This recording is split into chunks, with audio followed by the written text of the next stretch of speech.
Howdy, everybody. Here we are, all ready to take you down to Pine Ridge for this evening's visit with Lum and Abner, whose everyday experiences are sent for you each evening, except Saturday and Sunday, by your local Ford dealer. You have asked, is the new Ford V8 economical to drive? Tonight, your Ford dealer answers that question. Answers you with the strongest official proof possible to obtain. A certificate of performance given the Ford V8 by the Contest Board of the American Automobile Association. This certificate says, the undersigned certify in the name of the Contest Board, American Automobile Association, that at Washington, D.C., and over the Mount Vernon Memorial Highway, a Ford V8 1933 two-door sedan, motor number 18332-364, of strictly stock class, manufactured by the Ford Motor Company and driven by Contest Board personnel, was timed at 182 hours and 50 minutes over the distance of 5,022 1/10 miles, an average of 27.468 miles per hour from a standing start on June 20th to the 28th, 1933, establishing an average of 22.532 miles per gallon of gasoline. Total oil used, 1.578 gallons, an average of 3,182.5 miles per gallon. Total gasoline used, 222.89 gallons, an average of 22.532 miles per gallon. Water added, none. Signed, Chester S. Ricker, official representative, E.V. Rickenbacker, chairman of the board, P.W. Lewis, technical representative, and V.E. Allen, the secretary. In fairness to yourself, see the new Ford before you buy. Well, when we left our old friends down at Pine Ridge last Thursday, the elephant had pulled the door off the jailhouse and released the old lion on the terrified community. Lum and Abner have been trying their best to capture the lion ever since, but so far have not succeeded. As we look in on Pine Ridge today, we find Abner back at the garage, preparing for another trip into the mountains in search of the nuisance that is causing such a disturbance. Lum has just arrived on the scene. Listen. Abner, what in the name of common sense are you up to now? Well, I'm getting things all ready to go on that lion hunt tonight, Lum. Well, you're not aiming on taking this elephant, are you? Why, sure. Who ever here to hunting lions with an elephant? Well, now, that's what that book says. What book? Why, that one right there. Dick Huddleston gave it to me to read. Tells all about lion hunting. I see it. Now, what we better do is get some dogs to hunt that lion with. No, according to that book there, Lum, they don't use dogs. Big game hunting in Africa. Yeah. Well, I don't care what they say in here. I know one reason they don't use elephants to hunt lions with. They can't even bark. How would you know when they struck the trail? Well, how do you know if they don't bark on trail? Well, did you ever see an elephant a-barking? Why, no, I never, but I never seen one on trail, neither. Well, you can't make no hunting dog out of an elephant, I can tell you that right now. Now, wouldn't that elephant there look fine running a rabbit across the field or sitting under a tree barking at a little squirrel? Well, now, I don't think he hunt like dogs does, Lum. Look there now, where I got the page turned down. Shows a picture of them hunting lions in Africa right in that book. Where? Why, right there, right in there, kid. Well, they're just riding elephants there. Huh? The elephants ain't a-hunting the lions. You see, they have beaters that go on ahead and run the lions by, and these fellers here just capture them. Yeah, well, now, I figured on me and you riding baby here like they're doing in that picture there, Lum. Well, now, you can ride up there if you want to, but I ain't going to try to ride no elephant's back. You see, these hunters in this picture got a seat up there, see there? Yeah, well, now, you just wait now. Me and Cedric's got a scheme worked out where there'll be room for all of us up there on his back. Whereabouts is Cedric at? Oh, I sent him over the house for some stuff a while ago. I'm trying to get baby all rigged up so that we can strike out right after supper tonight. Abner, I wish you'd quit calling that elephant baby. Well, I got to call him something. That's the only name we got for him. Well, just call him Elephant till after the contest is over, then we'll have a regular name for him. Yeah, I thought some of them names that's already been sent in would be all right, huh? Oh, yeah, there's some good names suggested, all right, but we don't want to do no deciding until we close the contest. Then we'll let the committee pick one out. Yeah. Well, have you made the announcement about the contest over the party line yet? No, I'll attend to that again. I go back to the office. As you know, I was just looking at elephant a while ago, Lum. I believe he's deformed. Deformed? Yes, sir, and I just looked at him there. He looks like he ain't big enough for himself, don't he? Ain't big enough for himself? No. What you talking about? Well, his skin don't fit him very good. It's way yonder too big for him. Oh, well, he just ain't growed to it yet. He ain't more than half growed, you know. You know, what do they do? Just give him a skin that's big enough for a growed elephant and then let him grow to it? I don't know, Abner. This is the first experience I've ever had with elephants. They just ain't built for style. They run more for comfort. Yeah. Well, there ain't much shape to them, I'll say that. Now, just look at them legs. They just might straight up and down. Yeah. Looks like his legs just run down the ground and stopped all of a sudden like he's bogged up in the mud or something, don't he? Yeah, they're funny built critters. I'd hate to... Wait a minute. Yonder comes Dick Huddleston driving up in front. Yeah, I'll have to get back in the office. Dan went out to deliver a new car a while ago. Yeah, you just go ahead and talk to Dick, Lum. I'll finish up getting ready for this line, huh? Well, we'll try your way one more time, Abner, but if we don't catch this line tonight, we'll get some dogs and trail him down. I know we will catch him tonight, all right. Just wait till you see what old me and Cedric's got rigged up. This book here has learned me all about line hunting. Well, you needn't count on me riding that elephant, I'll tell you that right now. Well, howdy, Dick. How are you today? Well, howdy, Lum. Wife said you telephoned you want to see me about something. Yeah, I'm glad you come over, Dick. Come on in the office. I'll explain it to you. What's Abner doing back there? Oh, he's rigging up the elephant, getting ready to go hunt that lion again tonight. Haven't located him yet, huh? No, we can find plenty of places where he's been, but we can't seem to find where he's at. Go ahead in. Well, thanks, Lum. I've been hearing a lot of complaints about that lion, too. Yeah, and so have we. Granny's trying her best to locate him. Well, he's got the whole community scared to death. They're just afraid to go out after dark, afraid he'll jump out of the bushes after him or something. Yeah, well, he wouldn't bother nobody. Couldn't hurt him if he wanted to. He ain't got a tooth in his head. Sit down, sit down. Yeah, thanks, Lum. Well, I know, of course, he ain't got no teeth, but it's just the idea of a lion being turned loose in the community is what's scaring him. When he starts that roaring, why, you can hear him for miles.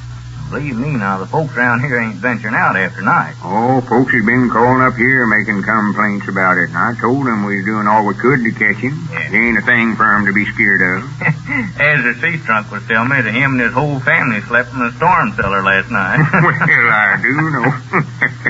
Feared of old toothless lion. I slept right in my house. Don't catch me staying all night in no storm cellar. Just locked all the doors and windows and went right on off to sleep. It's a little warm, a little close to all the windows down, but that's a heap better than the storm cellar. Yeah, you're scared just like all the rest of us. No, I ain't. You might as well admit it. No, sir. I thought sure we caught him Saturday night over there on Old Piney Mountain. Yeah. Yeah, Abner had one of them coal mining lights that they fasten on their caps when they're down in the mines. Oh, yeah, it's on carbide light. He had one of them fastened on his hat, trying to shine the lion's eyes like Uncle Henry Lunsford used to hunt deer of a night. Yeah. Well, we walked up on this critter the other night, and there's two big eyes staring. Was it the lion?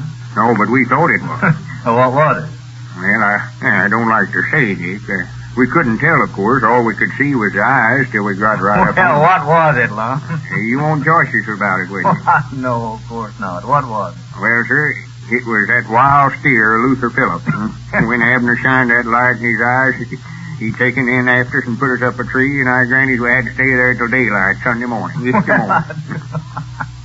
Well, that ain't no way to hunt lions anyway. I found that. Shine them with the light that way. I gave Abner a book on how to hunt big game in Africa. Yeah, I know. Get some pointers out of that'll help you catch it. Yeah, I think you just done that to have some fun out of Abner. Why, no, it's a good book. Our grannies, he's got it in his head now. He's a big game hunter.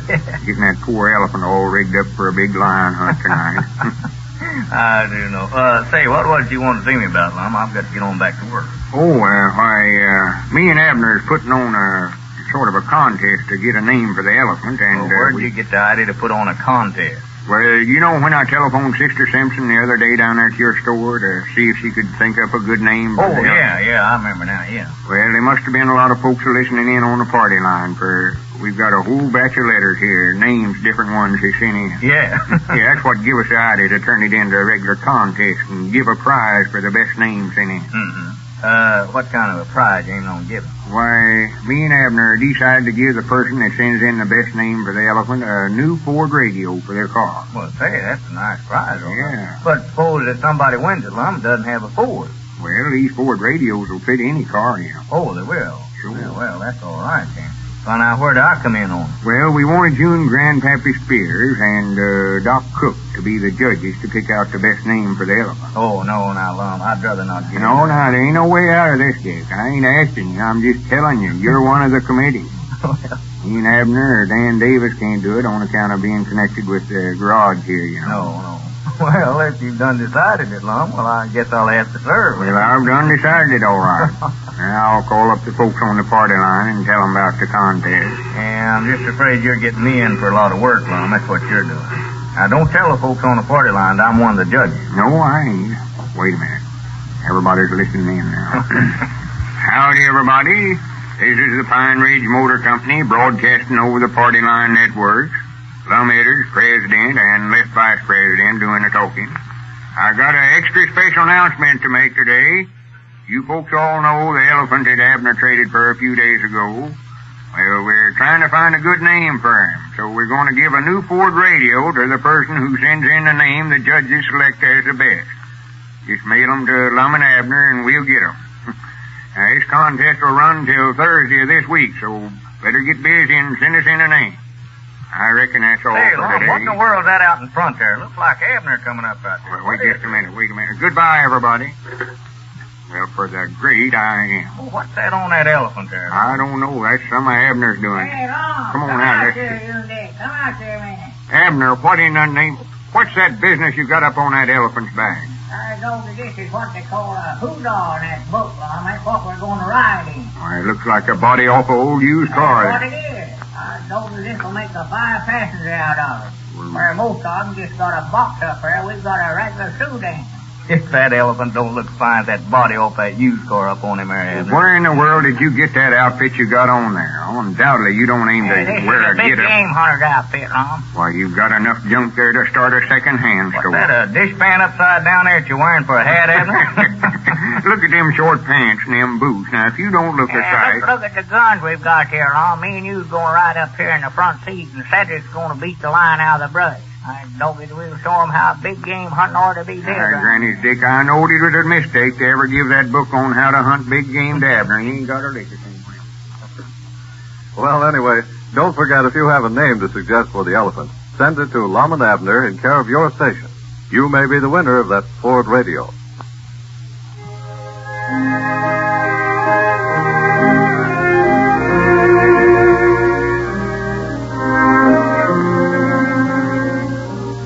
Know the facts before you buy a car, and you'll buy a Ford V8.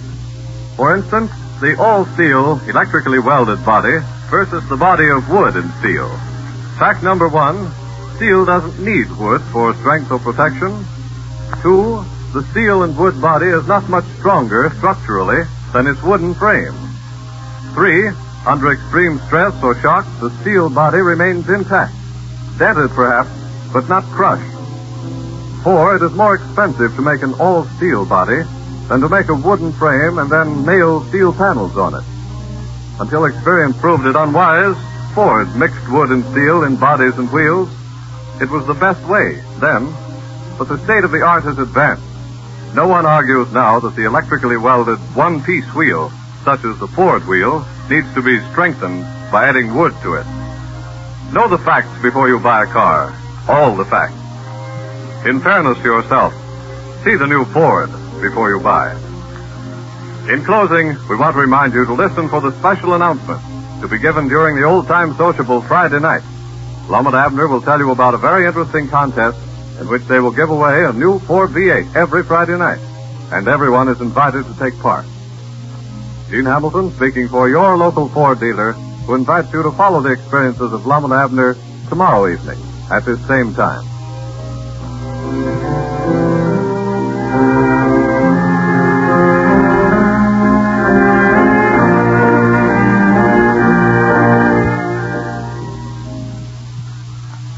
This is the National Broadcasting Company.